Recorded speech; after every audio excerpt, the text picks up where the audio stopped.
फैले तो कायनात की हर शय पे छा गई। फैले तो कायनात की हर शय पे छा गई। सिमटे तो इस अदा से कि इस हृदय में समा गई। तो आइए ऐसे ही विराट से विराटतम और सूक्ष्म से सूक्ष्मतम हमारे गुरुदेव श्री आशुतोष महाराज जी के श्री चरणों में कोटि कोटि नमन, कोटि कोटि वंदन अर्पित करते हैं। बोलिए परम पूजनीय गुरुदेव श्री आशुतोष महाराज जी की जय। श्री कृष्ण बलदेव की जय। सांचे दरबार की जय। कहते हैं एक बार एक अमेरिकन टूरिस्ट रेगिस्तान से होकर गुजर रहा था। ऊंट पर बैठा है, नीचे रेत तप रही है और ऊपर सूरज।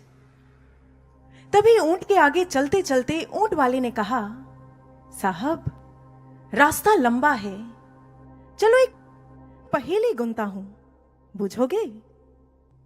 टूरिस्ट ने सुना, पहेली? हाँ हाँ क्यों नहीं, जरूर उत्तर दूंगा।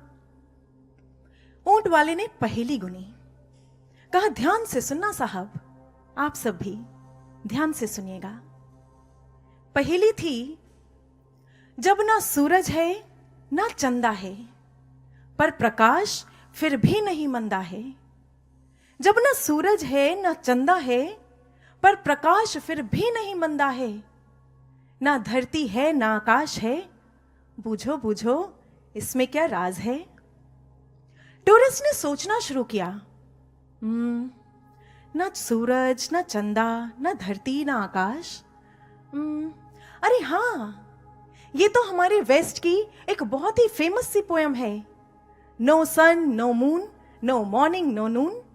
और इसका उत्तर ये तो मैं जानता हूं, इसका उत्तर है नवंबर। जानते हो ऊंट वाले, हमारे अमेरिका में नवंबर के महीने में सब कुछ बर्फ की सफेद चादर से ढक जाता है। सूरज चांद तारे कुछ भी नजर नहीं आता। इसलिए हो ना हो, तुम्हारी इस पहेली का उत्तर तो नवंबर ही है। ऊंट वाले ने सुना और जोर की ठहाका लगाकर हंस दिया। पर भाइयों और बहनों, टूरिस्ट का यह उत्तर सही था या नहीं, यह आज हमारा मुद्दा नहीं है।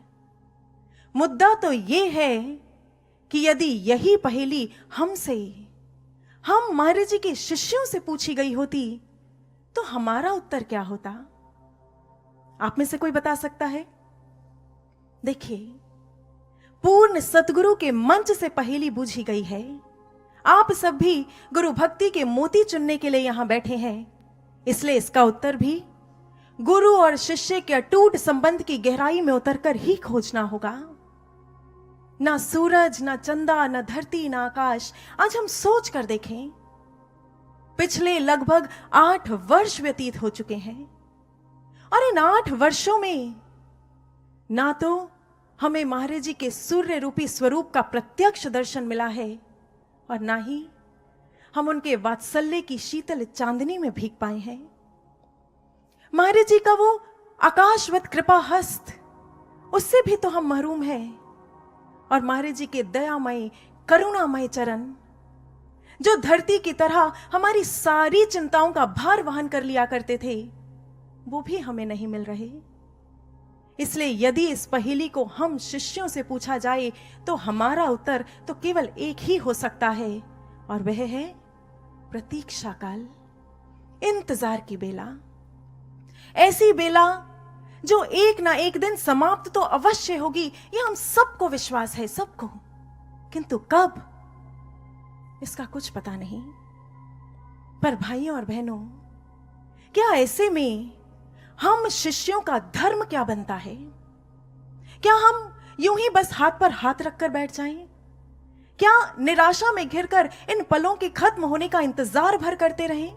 या फिर जो हमारे महाराज जी हमसे अपेक्षाएं कर कर गए हैं, जो उम्मीदें महाराज जी ने हमसे लगाई हैं, उन एक एक आज्ञा को पूर्ण करने में स्वयं को झोंक दें, स्वयं को लगा दें, पूरी तरह से लगा दें। क्या धर्म बनता है हमारा? जानते हैं, बंजारों का एक लोकगीत बड़ा फेमस है कंटीले पक्षी का लोकगीत। कहते हैं ये जो पक्षी है ना, कंटीला पक्षी, ये अपनी जिंदगी में सिर्फ और सिर्फ एक बार अपने जीवन का सबसे मधुरतम सर्वश्रेष्ठ गीत गाया करता है। किंतु जब उसका ऐसा गीत गाने का मन करता है तो जानते हैं वो क्या करता है? बीहड़ गहरे जंगलों में उतर जाता है, वहां कुछ कंटीली झाड़ियों को ढूंढता है और उसमें स्वयं को लोट देता है। सारा शरीर लहूलुहान हो जाता है, पंख छितर जाते हैं और तब उस पीड़ा में वह गीत गाना आरंभ करता है। किंतु तब भी जब उसे लगता है कि उसका गीत उस ऊंचाई को नहीं पा रहा जिसके लिए उसने गीत गाना आरंभ किया था, तब वह अपनी जिंदगी का एक बहुत ही कठिन कदम उठा देता है। क्या करता है? एक सबसे नुकीला कांटा ढूंढता है और उस नुकीले कांटे से सीधा अपने हृदय को भेद लेता है। और उस समय उसके भीतर से जो पीड़ा, जो दर्द, जो तड़प निकलती है ना, बस वही उसके भीतर से सबसे मधुरतम सर्वश्रेष्ठ गीत का सृजन कर दिया करती है। ऐसे गीत का जिसमें वो बुलबुल के मधुर गीत को भी कहीं बहुत पीछे छोड़ देता है। भाइयों और बहनों, ये जो बंजारों का लोक गीत है, यह हमें एक बहुत ही गहरी प्रेरणा दे रहा है। इशारा कर रहा है कि पीड़ा में जो सृजन होता है वह उत्कृष्ट कोटि का हुआ करता है। आज महाराज जी प्रत्यक्ष रूप में हमारे समक्ष नहीं है, ऐसे में हमारे भीतर से भी बार बार रह कर वो एक तड़प, वो पीड़ा उठनी चाहिए, एक टीस निकलनी चाहिए जिससे भावों का सघन पुंज इकट्ठा हो सके। ऐसा पुंज जो हमें अपना निर्माण करने की, अपने ऊपर काम करने की, खुद को गढ़ने की एक शक्ति दे दे, एक गजब का जज्बा हम में भर दे। और फिर देखना, क्योंकि साधकों यही वो समय है जो इस समय का लाभ उठा लेंगे, वे स्वयं अनुभव करेंगे कि उनके जीवन का सबसे सुंदर गीत प्रकट हो गया है, यानी उनका सर्वोत्कृष्ट निर्माण हो गया है। ठीक वैसे जैसे हुआ था सप्त ऋषियों का। हमारे पुराणों में एक बहुत ही छोटी सी गाथा आती है, पर कहते हैं बहुत सुंदर गाथा है हम साधकों के लिए, हम महाराज जी के शिष्यों के लिए इस समय बिल्कुल सटीक बैठती है। कहते हैं एक बार देवादिदेव महादेव, आदि योगी महादेव ध्यान की अवस्था में बैठे थे कैलाश की बर्फीली चोटियों पर, पूर्ण रूप से आनंद में डूबे हुए। आंखें मुंदी हैं, होठों पर एक हल्की सी मुस्कान है, चेहरे पर एक अलग ही सुंदर सी छटा है, और सामने बैठे हैं 7 ऋषि जो प्रभु के इस आनंद को एक टक देख रहे हैं, आप पलक निहार रहे हैं। मन ही मन प्रार्थना उठ रही है, हे प्रभु, हे आदि योगी, उठिए, अपनी समाधि को तोड़िए और हम पर भी अपने दिव्य सानिध्य का आनंद रस बरसा दीजिए। समय बीतता गया, ऋषियों की प्रार्थना बढ़ती चली गई, और कहते हैं एक दिन फिर आकाशवाणी हुई।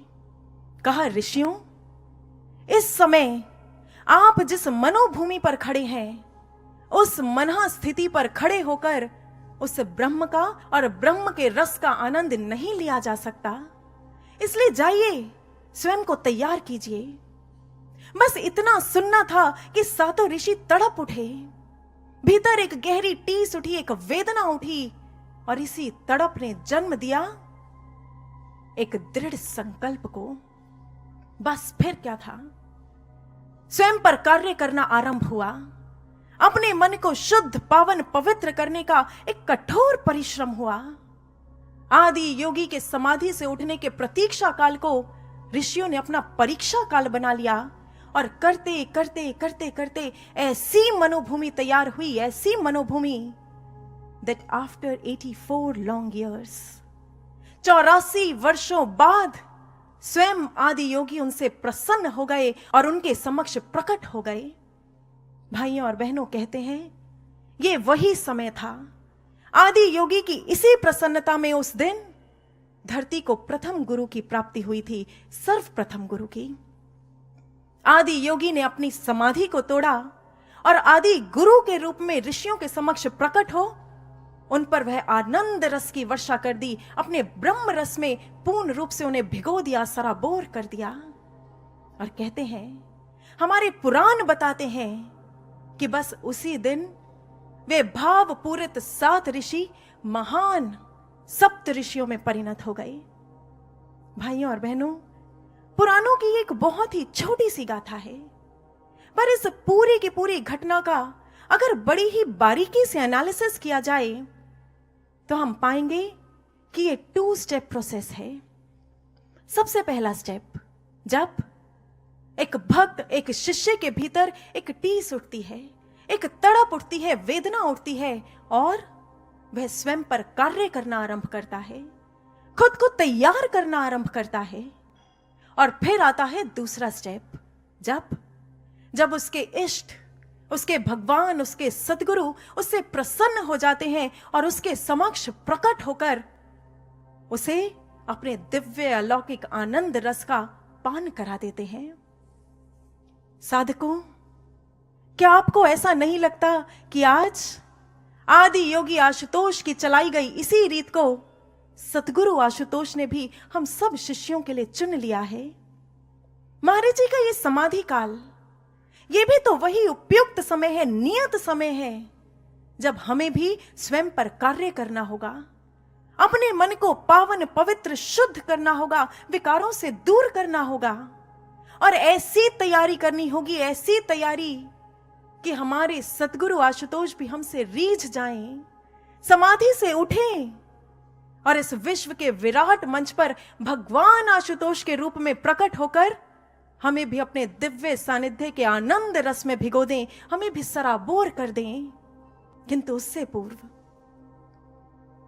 The very pertinent question is, आखिर इस पूरे के पूरे प्रोसेस का पहला स्टेप कैसे हो?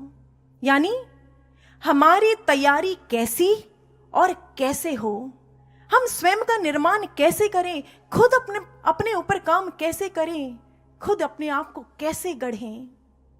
चलिए उसके लिए आपको ले चलते हैं राजस्थान में मेवाड़ की भूमि पर। ऐसी भूमि जो क्षत्रियों और क्षत्राणियों की भूमि रही, ऐसी भूमि जो राजपुताना आन बान शान की भूमि रही।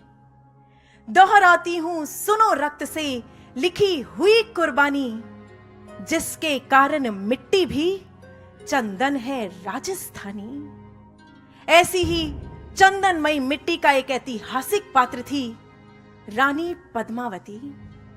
रानी पद्मावती एक ऐसा चरित्र जिसे यदि कवियों और लेखकों ने उकेरना चाहा तो उन्हें सबसे पहले अपनी कलम को स्वाभिमान की स्याही में डुबोना पड़ा। किसी ने उसमें चरित्र की पराकाष्ठा को देखा तो किसी ने राजपुताना शौर्य को। परंतु भाइयों और बहनों, यदि आज इस ऐतिहासिक गाथा को इस आध्यात्मिक मंच से गाया जाएगा तो देखना तो यह है कि एक सच्चा साधक, एक सच्चा शिष्य इस सच्ची घटना से अपने लिए कौन सा मोती चुगता है। आइए उस गाथा को सुनते हैं। यह उस समय की बात है जब अलाउद्दीन खिलजी ने पहली बार मेवाड़ की रानी पद्मिनी को आईने में देखा था और देखते ही बदहवास सा हो गया। रानी का रूप, उसका सौंदर्य उसके सर चढ़ गया। इसलिए रानी को पाने के लिए, उस पर काबू करने के लिए, उस पर पूरी तरह स्वामित्व जताने के लिए खिलजी किसी भी हद तक जाने को आमादा हो गया। बस फिर क्या था, वासना से भरे खिलजी ने पूरे दल बल के साथ चित्तौड़ पर धावा बोल दिया। इधर राजपुताना रणबांकुरों ने भी कोई कौर कसर नहीं छोड़ी, तूफानी युद्ध किया। किंतु दुर्भाग्य से, या यूं कहें कि कपटी शैतान की कुचालों के कारण जीत उसके पाले में जा गिरी। रानी पद्मिनी तक संदेशा आया, महारानी, हम युद्ध हार चुके हैं। वासना से भरा खिलजी किसी भीषण आप तक पहुंचता होगा। निर्णायक हार सामने थी, दुश्मन सर पर मंडराया था। केसरिया लाज लूटने को खिलजी ने हाथ बढ़ाया था, किंतु नहीं। रानी पद्मिनी एक क्षण में शत्राणी रूप में प्रकट हो गई। दुर्ग की समस्त स्त्रियों को इकट्ठा किया और उस दिन रानी पद्मिनी ने मां भवानी की भांति हुंकार भरते हुए, गरजते हुए सिंह नाद किया था कि आज वासना से भरा खिलजी सौंदर्यवती पद्मिनी को पाने के लिए इस दुर्ग में प्रवेश अवश्य करेगा, किंतु उसके हाथ लगेगी शत्राणी पद्मिनी की राख और केवल राख। आज खिलजी अपनी आंखों से देखेगा कि मेवाड़ की रानी हंस हंस कर स्वयं को होम तो कर सकती है, किंतु अपने सम्मान के साथ कोई समझौता नहीं कर सकती। इसलिए जाओ, इस दुर्ग के भीतर एक पवित्र अग्निकुंड सजाओ। आज ये मेवाड़ अपनी रानी का अग्नि स्नान देखेगा। आज जौहर होगा, आज पवित्र जौहर होगा। जल मरने से ज्यादा पावन उस दिन कोई संकल्प न था। जौहर ही शेष बचा था, बस कोई और विकल्प न था। दुर्ग के भीतर एक बड़ा सा अग्नि कुंड सजा। अग्नि की ऊंची ऊंची लपटें धधकी और उस दिन रानी पद्मिनी ने किस शौर्य के साथ अग्नि स्नान किया था, लेखकों और कवियों ने आज तक इस दृश्य को अपने बुलंद खूबसूरत शब्दों में जीवंत रखा है। आइए हम भी उसी दृश्य के दृष्टा बने।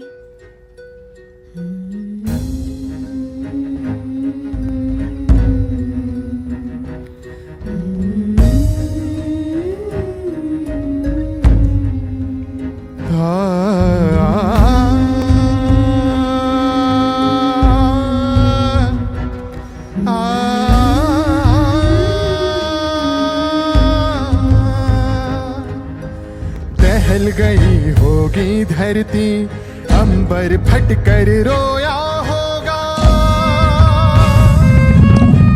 पद्मावती ने जब उस दिन केसरिया बाना पहना होगा। शिकन न थी माथे पर, ना एक श्वेत बिंदु तक आया था। आंखों में ऐसी ज्वाला थी जिससे अग्नि कुंड तक थर्राया था। हुंकार भरी थी जय भवानी, सारा महल गुंजा। जय भवानी, जय भवानी, जय भवानी। धधक धधक कर ज्वालाएं ऊपर उठी, चहुआर बढ़ी। लपटों का लिंगन करने तब शत्राणी कूद पड़ी। खिलजी के हाथों में उस दिन बस अफसोस ही आया था। पद्मिनी रानी ने जब एक नया इतिहास रचाया था।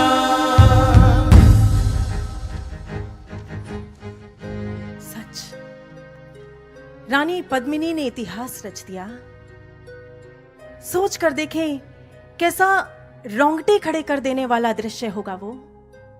माथे पर एक शिकन नहीं थी, मन पल भर के लिए नहीं डोला था, बस हुंकार भरी अग्नि कुंड में कूद पड़ी और धधकती लपटों का आलिंगन कर लिया। क्या लगता है आपको, क्या उस समय रानी पद्मिनी के लिए यह निर्णय लेना बहुत आसान रहा होगा? नहीं। 100 बार खुद को याद दिलाई होगी यहां की पवित्र संस्कृति की। इस मिट्टी में, यहां की हवाओं फिजाओं में घुली हुई ऊंचे चरित्र की गाथाओं की, और सबसे बड़ी बात, राजपुताना शान को कायम रखे उस बलिदानी पथ की। और बस उसी साहस, उसी जज्बे और उसी शौर्य से भरकर उसने जौहर का इतना बड़ा कदम उठा लिया होगा। पर भाइयों और बहनों, रानी पद्मिनी तो इतिहास रच गई, पर आज सोचना हमें है। अब हम सोचें कि हम जिस पथ पर बढ़ चुके हैं, महाराज जी के शिष्यों ने जिस पथ पर अपने कदमों को बढ़ा दिया है, क्या वो पथ कायरों का पथ होगा? क्या वो पथ बुज़दिलों का पथ होगा? नहीं, ये पथ भी आध्यात्मिक क्षत्रियों और क्षत्राणियों का पथ है। ये पथ भी शुरस्य धारा, महाराज जी के मुख से हमने कई कई बार सुना है, खांडे की धार पर चलने का पथ है।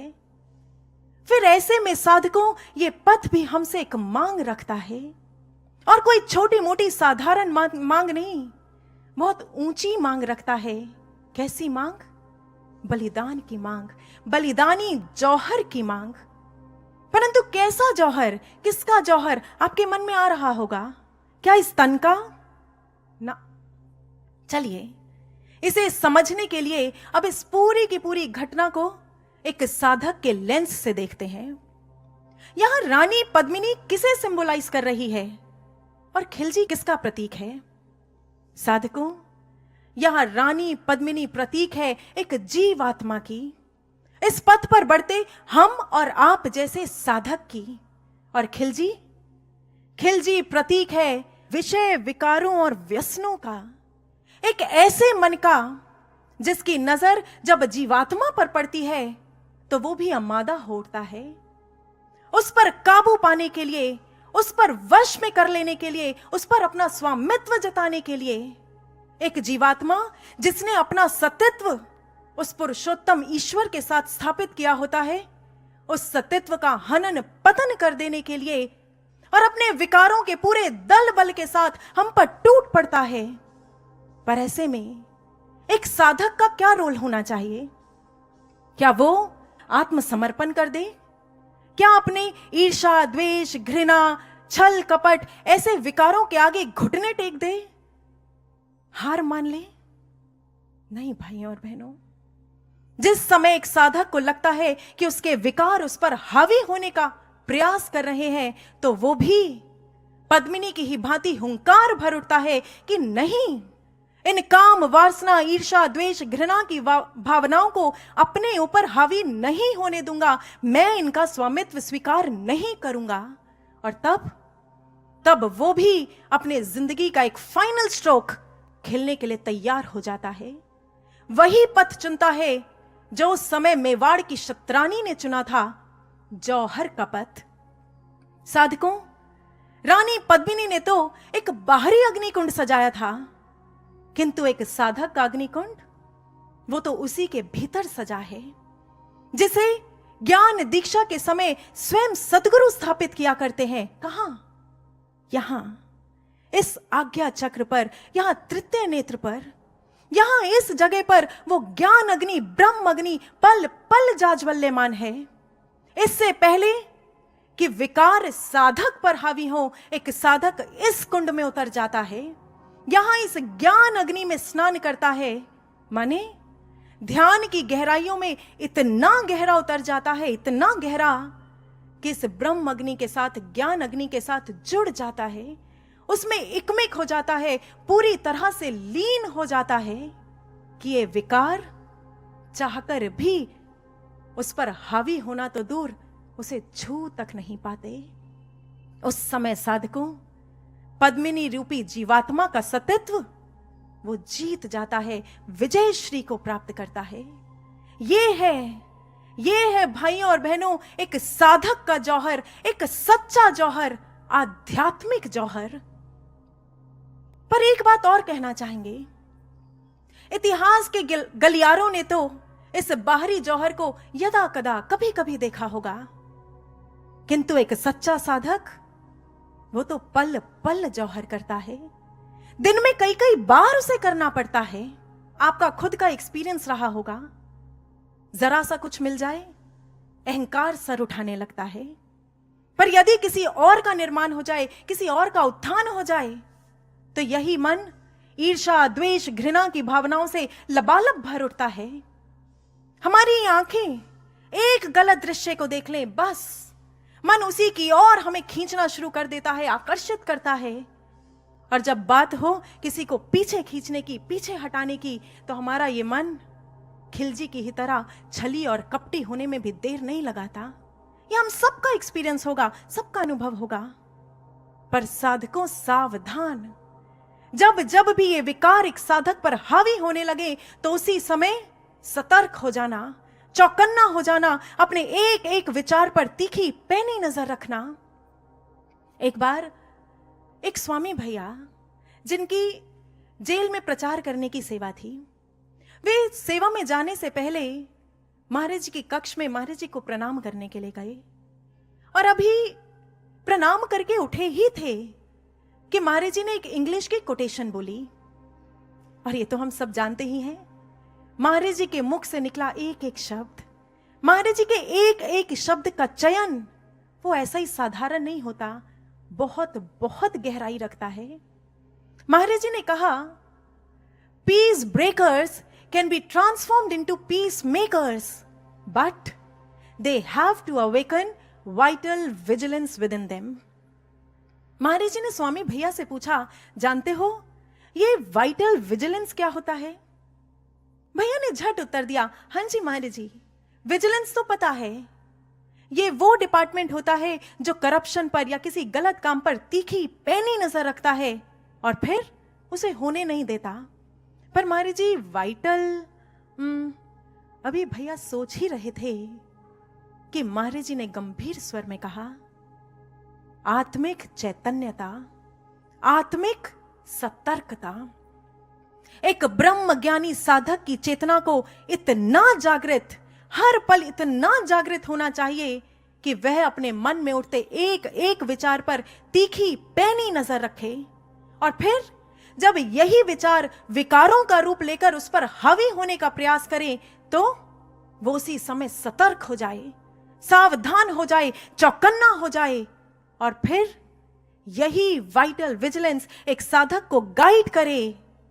Now it's high time to meditate. ये सही समय है, उपयुक्त समय है।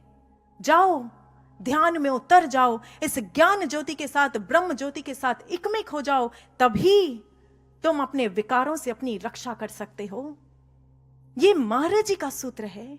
महाराज जी ने हम सब साधकों को दिया है कि हर पल सतर्क रहो और ज्ञान अग्नि से जुड़े रहो, तभी विकार हम पर हावी नहीं हो पाएंगे। आपको बताएं, ग्रीक मिथोलॉजी, उसमें भी एक बड़े ही सुंदर से पक्षी का वर्णन आता है। नाम है फिनिक्स बर्ड। आपने भी नाम सुना होगा। कहते हैं ये पक्षी अपने बड़े बड़े रेड गोल्डन पंखों के साथ वर्षों वर्ष जीता है, इसीलिए इसे इमॉर्टल बर्ड भी कहा गया, अमर पक्षी। पर जानते हैं, इस पक्षी के जीवन का एक बड़ा ही इंटरेस्टिंग सा फैक्ट है।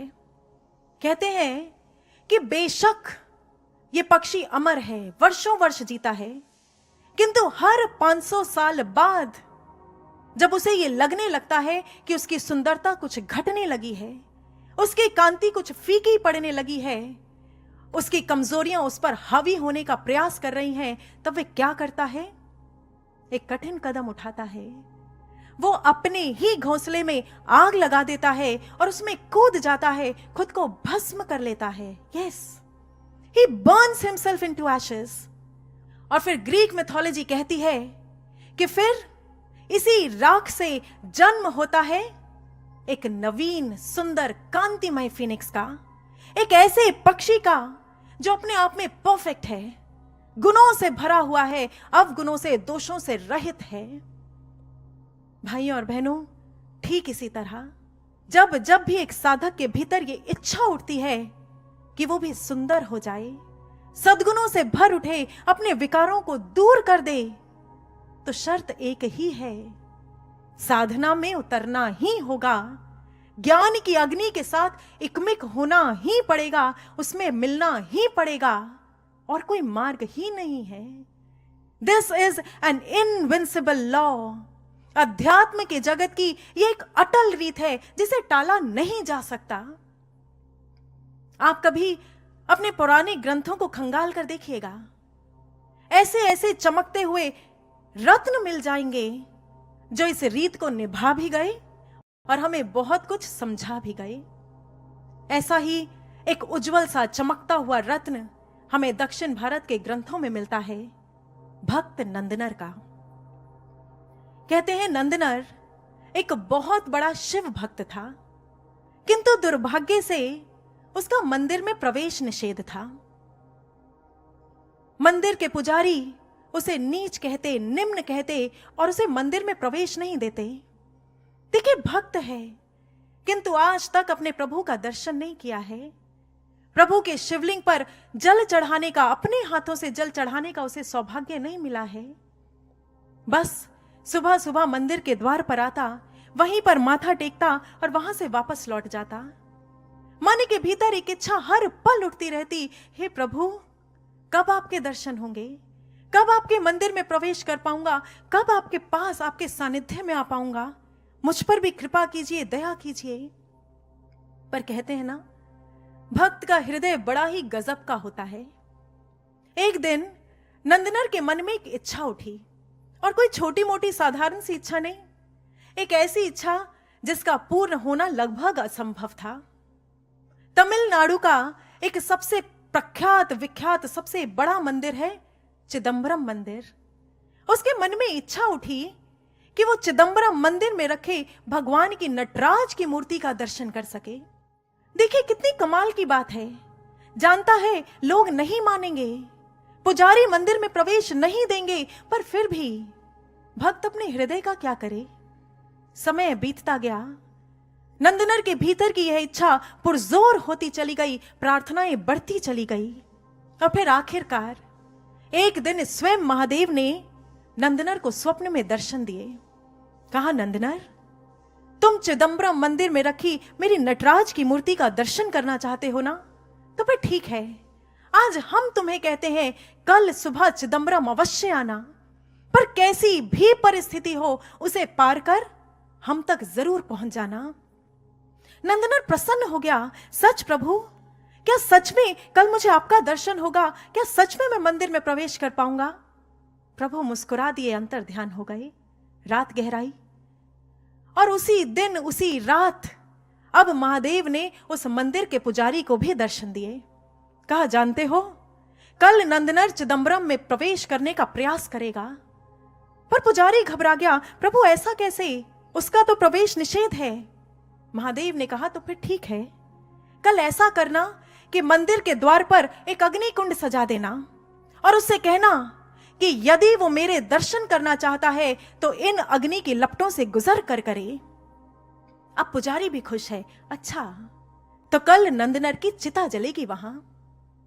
सुबह हुई, दोनों ने महादेव की आज्ञा का पालन किया। सुबह सुबह नंदनर चिदंबरम मंदिर के प्रवेश द्वार पर पहुंचा, पर यह क्या, वहां तो अग्नि की ऊंची ऊंची लपटें उठ रही हैं। उधर पुजारी ने भी प्रभु की आज्ञा को सुना दिया, सुनो नंदनर, यदि मंदिर में प्रवेश करना चाहते हो, मेरे प्रभु का दर्शन करना चाहते हो, तो इन अग्नि की लपटों से गुजर कर दिखाओ, इस अग्नि परीक्षा को देकर दिखाओ। नंदनर ने सुना, उसी पल हाथ जुड़ गए, आंखों से अश्रुधार बह निकली, मन ही मन प्रभु से प्रार्थना की, और शांत हृदय से एक क्षण गवाए बगैर प्रभु का नाम लेते हुए लपटों में प्रवेश कर गया। जानते हैं, जैसे नॉर्थ इंडिया में मां सीता की अग्नि परीक्षा फेमस है, वैसे ही आप कभी दक्षिण भारत चले जाना, भक्त नंदनर की इस अग्नि परीक्षा की गाथा को बच्चा बच्चा कहता मिल जाएगा। इधर नंदनर ने अग्नि में प्रवेश किया, पर उन लपटों से गुजरकर जैसे ही एक कदम बाहर निकाला, ये क्या चमत्कार घट गया। नंदनर पूर्ण आर्य वेश में है, तन पर जनेऊ है, माथे पर त्रिपुंड धारण किया है, और पूरे के पूरे शरीर पर प्रभु की पवित्र भस्म को रमा रखा है। चेहरे पर इतना तेज है, इतनी कांति है, पुजारी ने जैसे ही देखा चरणों में दंडवत लेट गया। पर नंदनर, वो तो अभी भी अपने महादेव को ढूंढ रहा है। मंदिर में प्रवेश किया, और आज भक्त ने पहली बार अपने प्रभु का दर्शन किया है। आंखें छलछला रही हैं, और तमिल ग्रंथ बताते हैं कि उसी दिन उसी समय जब नंदनर ने प्रभु का दर्शन किया, वह प्रभु की महादेव की मूरत में ही समा गया, उन्हीं में ही लीन हो गया। भाइयों और बहनों, दक्षिण भारत की यह गाथा, बहुत से लोग जब इसे पढ़ते हैं तो इसके आध्यात्मिक अर्थ को समझ नहीं पाते, किंतु ये अध्यात्म का मंच है। यहां पर अध्यात्म के मोती चुने जाते हैं और हमारे शास्त्र ग्रंथ वे तो ऑर्नामेंटल लैंग्वेज में, अलंकारिक भाषा में लिखे गए हैं। यहां पर निम्न और नीच कौन है, हमारे शास्त्र बताते हैं। हर वो जीवात्मा जो अभी भी अपने मन के स्तर पर है, जो अभी भी विकारों से घिरी हुई है, अपने कुसंस्कारों में जकड़ी हुई है, वह जीवात्मा निम्न है। और नंदनर अग्नि में प्रवेश कर आर्य रूप हुआ, यानी किसी बाहरी अग्नि में नहीं, वो ध्यान साधना में बैठा था। भीतर की ज्ञान अग्नि में उसने प्रवेश किया था, उसमें रमा था, उसके साथ एकाकार हुआ था। और तब उसका आर्य वेश, त्रिपुंड, जनेयू, ये बाहरी अलंकार, ये उसके सद्गुणों की ओर इशारा कर रहे हैं।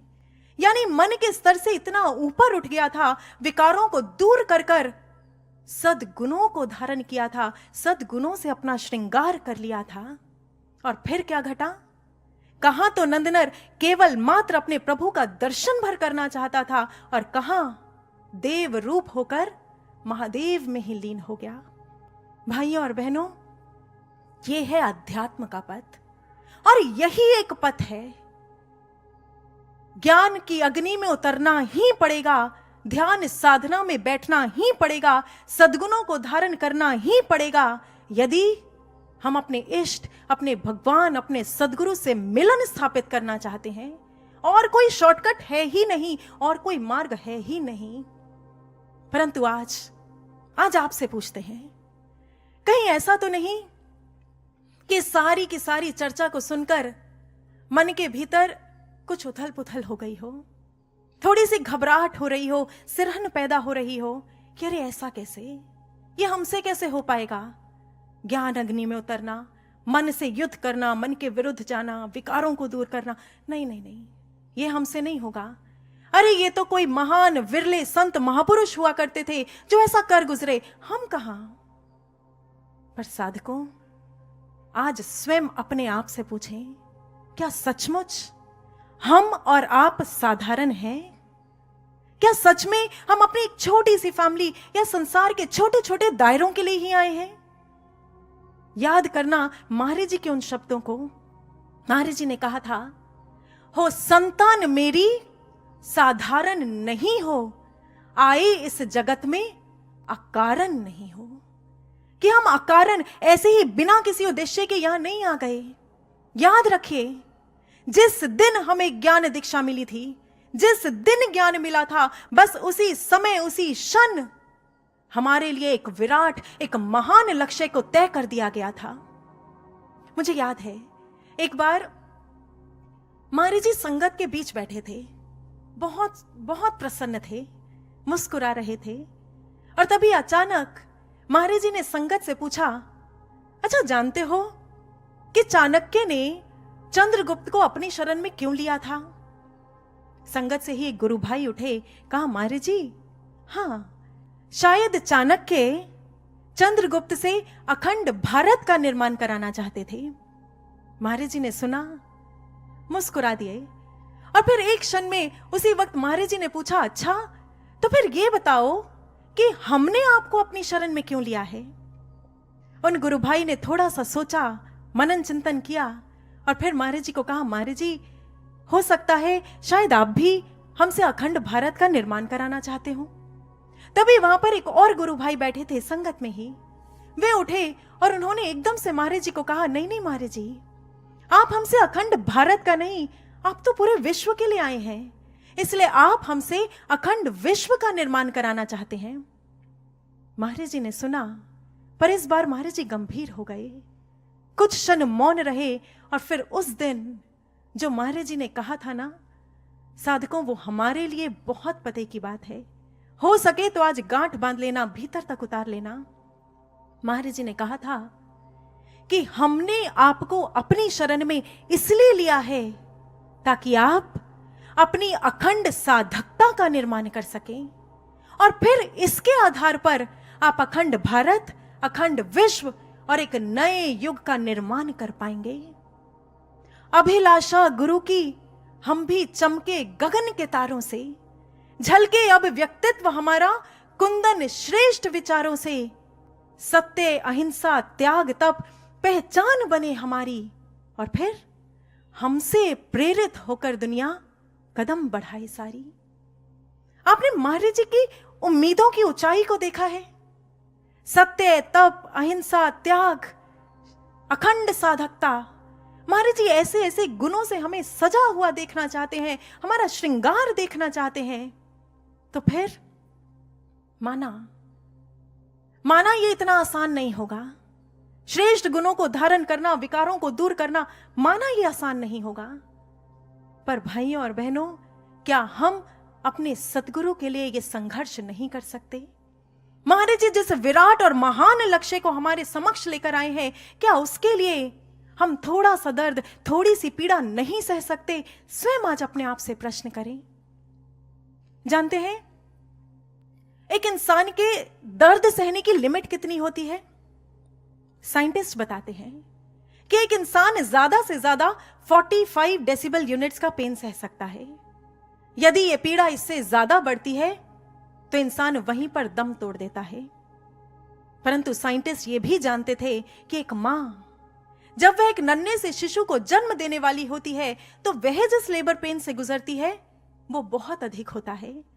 इसलिए उन्होंने उस समय की पीड़ा को भी नापा और वो हैरान रह गए, आंखें खुली की खुली रह गई जब उन्हें पता चला कि एक मां एक नन्हे से शिशु को जन्म देते समय 57 डेसिबल यूनिट्स का पेन सह जाती है। कहां तो 45 डेसिबल्स और कहां 57। यानी जिस सीमा पर जाकर श्वासों की लड़ी टूट जाती है, एक मां उस सीमा को लांघ कर सृजन किया करती है। आखिर क्यों, कैसे? साइंटिस्ट इसका उत्तर नहीं दे सकते, पर शायद एक मां इस प्रश्न का उत्तर बहुत अच्छे से जानती है। जिस स्वप्न को उसने 9 महीने सहेज कर रखा होता है कि एक दिन उसकी गोद में एक नन्हा सा प्यारा सुंदर सा शिशु आकर खेलेगा, बस वही खुशी, वही उमंग, वही स्वप्न उसे पीड़ा सहने की इतनी शक्ति दे देता है कि वह खुशी खुशी पीड़ा की हर सीमा को लांघ जाती है। साधकों, एक स्वप्न तो हमने भी देखा है और पिछले 8 वर्षों से देख रहे हैं कि एक दिन युग परिवर्तन होगा। महाराज जी समाधि से लौटकर आएंगे और इस विश्व की गोद में नवीन युग खेलेगा। परंतु इस समय अभी भी शर्त वही है, घोर निशा का गर्भ चीरकर नवयुग जन्म लेगा। ये कौन सी घोर निशा, कौन सी घोर अंधकार की ओर महाराज जी ने इशारा किया था? कोई बाहरी रात्रि, कोई बाहरी निशा नहीं। हमारे विकारों की रात्रि को चीरकर, हमारे अहंकार को तोड़कर, हमारी घृणा द्वेष की भावनाओं को रौंदकर नवयुग का जन्म होगा। फिर स्वयं पूछें, सोच कर देखें, क्या इस पूरे के पूरे प्रकरण में पीड़ा नहीं होगी? पीड़ा तो होगी। जब जब भी सेवा में अहंकार टूटेगा तब तब पीड़ा होगी। जब जब घृणा और द्वेष की भावनाओं को ज्ञान अग्नि में जलाना पड़ेगा तब तब पीड़ा होगी। जब जब भी अपनी वासना और कामनाओं की प्रवृत्तियों को, उन्हें दूर कर कर, रौंद कर साधना में मन लगाना पड़ेगा ना, तब तब पीड़ा होगी। किंतु जब जब भी मन घबराने लगे, ऐसे में धैर्य की लड़ी टूटने लगे, संशयों के बीज फूटने लगे, तो उस समय स्वयं को जरूर याद दिला देना कि अगर एक मां एक छोटे से साधारण से शिशु को जन्म देने के लिए इतनी पीड़ा सह सकती है, तो क्या हम नए युग के सृजन के लिए नहीं कर सकते? क्या हम महाराज जी के उद्देश्य को, जो विराट लक्ष्य महाराज जी लेकर आए हैं, क्या उसको पूर्ण करने के लिए स्वयं को नहीं गढ़ सकते, स्वयं का निर्माण नहीं कर सकते? आज प्रश्न करें अपने आप से।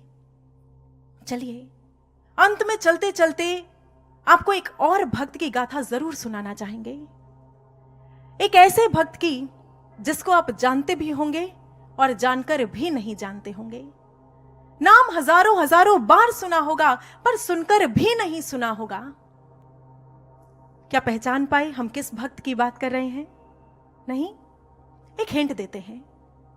हर गणेश चतुर्थी पर हर गणपति भक्त इस भक्त का नाम ऊंचे ऊंचे जोर जोर शब्दों में, ऊंचे ऊंचे स्वरों में खुद अपने मुख से लिया करता है। क्या हुआ? अभी भी क्लिक नहीं किया? तो चलिए अब इस भक्त का नाम आपके ही मुख से बुलवा लेते हैं। बोलिए गणपति बप्पा मोरया। जी हां, गणपति बप्पा मोरया। कभी सोचा कि आखिर गणपति बप्पा के साथ ये मोरया शब्द क्यों जोड़ दिया गया? एक बार महाराज जी ने यह बात बताई थी, आज आपके साथ शेयर करते हैं। महाराज जी ने कहा कि मोरया का पूरा नाम मोरया गोसावी था। फैक्चुअली ये 14th सेंचुरी में भगवान गणपति के बहुत बड़े भक्त हुए। गणपति की मूर्त को सजाते, लड्डुओं का भोग लगाते, फूलों का हार पहनाते और दिन रात उन्हीं की अर्चना में, उन्हीं के पूजन में लगे रहते। मन से एक ही प्रार्थना हर क्षण निकलती रहती, मोरे आ प्रभु मोरे आ, यानी मेरे सामने आ, मेरे सामने आ और मेरे विकारों का हनन कर दे। लोगों का मानना है कि मोरया मोरया कहते कहते ही उनका नाम मौर्या पड़ गया था। इसी तरह समय व्यतीत होता गया, प्रार्थनाएं पुरजोर होती चली गई और आखिरकार एक दिन मौर्या पर भगवान गणपति की कृपा हो ही गई। उनके जीवन में एक पूर्ण सतगुरु आ गए। गुरुदेव ने मौर्या से कहा, मौर्या अरे तू तो गणपति का भक्त है ना, जो गणों के पति है, जो सद्गुणों के स्वामी है, फिर ऐसे में उनके भक्त के भीतर से भी तो ऐसे ही गुण निकलने चाहिए, उसका भी तो ऐसे ही सद्गुणों से श्रृंगार होना चाहिए। इतना सुनना था कि यह बात मौर्या के भीतर जाकर लग सी गई। गुरुदेव के चरणों में गिर पड़ा, गुरुदेव मार्गदर्शन कीजिए, क्या करूं, कैसे अपने सद्गुणों को धारण करूं, कैसे अपने गणपति का सच्चा भक्त बन पाऊं। गुरुदेव ने कहा, मौर्या मार्ग तो केवल एक है, जा ध्यान में उतर जा, ज्ञान अग्नि से जुड़ जा, स्वयं को तपा दे, कुंदन कर ले और श्रेष्ठ गुणों को धारण कर ले, सद्गुणों को अपने भीतर बसा ले, तभी तो गणपति का सच्चा भक्त कहला पाएगा। बस गुरुदेव के मुख से ये शब्द निकले और मौर्या ने गांठ बांध लिए। इतिहास बताता है कि उसी क्षण मौर्या ने अपने कक्ष के किवाड़ों को बंद किया और ध्यान में गहरा उतर गया।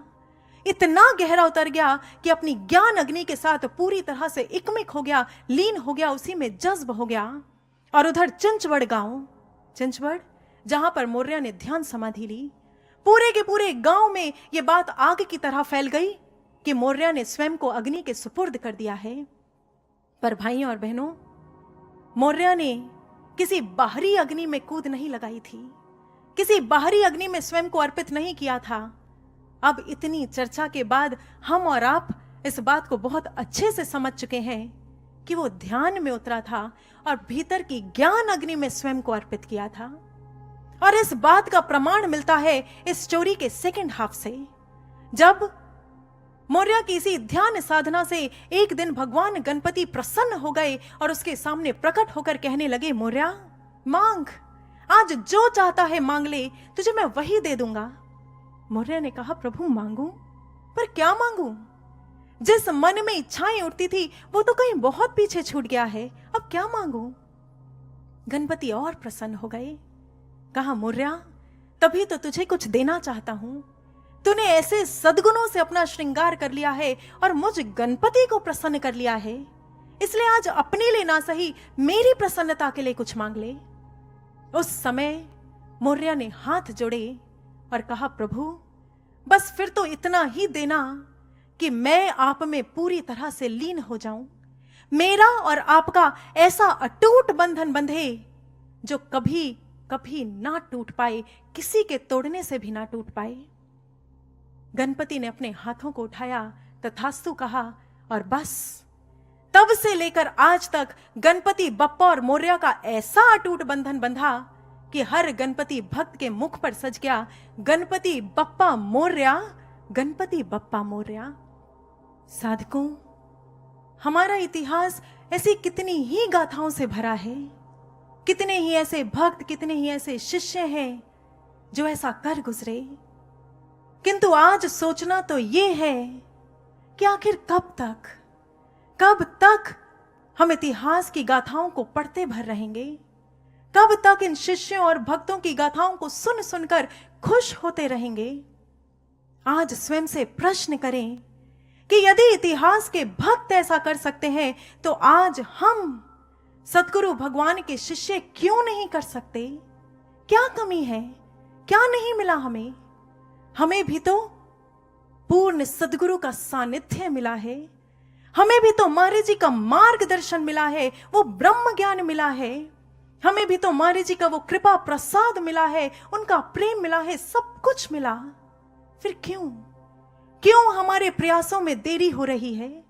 क्यों आज साधना में कमी हो रही है? क्यों ये विकार हम पर हावी हो रहे हैं? क्यों हम सद्गुणों से अपना श्रृंगार नहीं कर पा रहे? साधकों, ये समय केवल इतिहास सुनने का नहीं है, बल्कि आज इतिहास गढ़ने का समय है, इतिहास रचने का समय है। इसलिए उतरे अपने गहरे ध्यान के कुंड में, जलाएं भीतर की ज्ञान अग्नि को, तपा लें स्वयं को, कुंदन कर लें, श्रेष्ठ भावनाओं को धारण कर लें। उस समय तो एक रानी पद्मिनी थी जिसने जौहर किया और इतिहास रच दिया, परंतु आज भाइयों और बहनों, यदि महाराज जी के शिष्य, हजारों लाखों शिष्य इस ज्ञान अग्नि में जौहर करेंगे तो इतिहास स्वयं रचेगा, और ऐसा इतिहास रचेगा, ऐसा जो ना तो पहले कभी रचा गया और ना ही आगे कभी संभव हो पाएगा। इसलिए भाइयों और बहनों, ये समय हमसे कुछ मांग रहा है, ये समय हमसे कुछ अपेक्षाएं रखता है, कुछ उम्मीदें रखता है, और वो क्या उम्मीद रखता है, हमसे क्या कहना चाहता है, आइए हम भी श्रवण करते हैं। फिर इतिहास रचाने को शिष्यों की टोली निकल पड़े, एकमात्र संकल्प हो जौहर ऐसी रग रग फड़क पड़े। ब्रह्म ज्ञान का पावन कुंड हो, ज्ञान की अग्नि धधक उठे, ध्यान साधना की अग्नि में कुंदन सा साधक दबक उठे। जौहर का जौहर दिखलाने की रुत अब फिर से आई है, जौहर का जौहर दिखलाने की रुत अब फिर से आई है। देखना है अब कौन मोरया, कौन पद्मिनी बाई है।